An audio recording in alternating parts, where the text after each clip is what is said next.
Mills Cottage was built in 1841 by John Griffiths for Alexander Campbell and his two sisters. It's made up of 3 zones.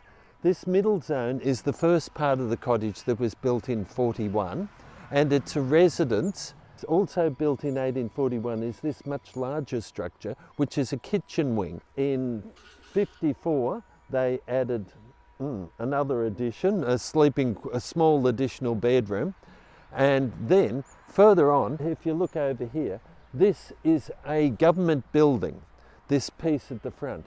This is when Charles Mills was the harbour master, and at that time the government set up this, and it's a prefab building out of Sydney, and you can see it's really quite amazingly built.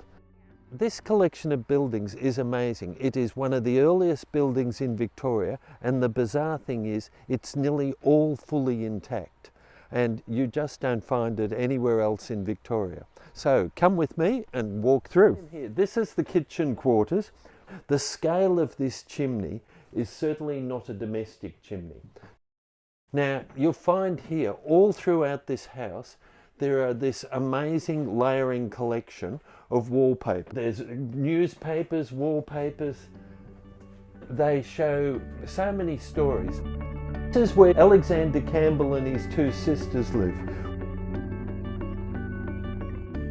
This is a later addition here, but it's an amazing little storage space, untouched, you know, for its whole period, showing the underside of its shingles.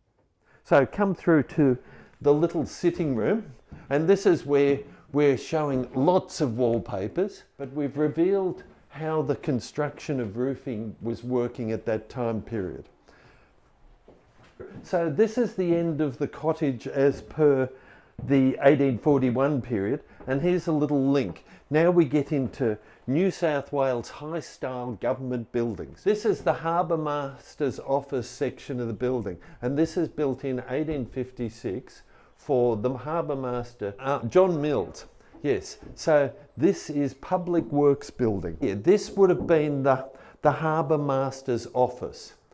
This is where people who are coming to Port Fairy in the 1850s would have to register and come in.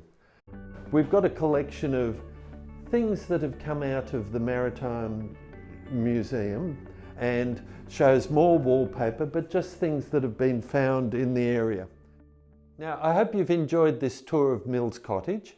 It is one of the amazing buildings in Port Fairy, or let alone the state. It shows architectural, historical, scientific and aesthetic importance, and it's one of the major registered buildings on the Victorian Historic Buildings Register. You'll be able to see at the Tourist Information Centre when we are open. Across the school holidays, we're open every weekend. So come and see.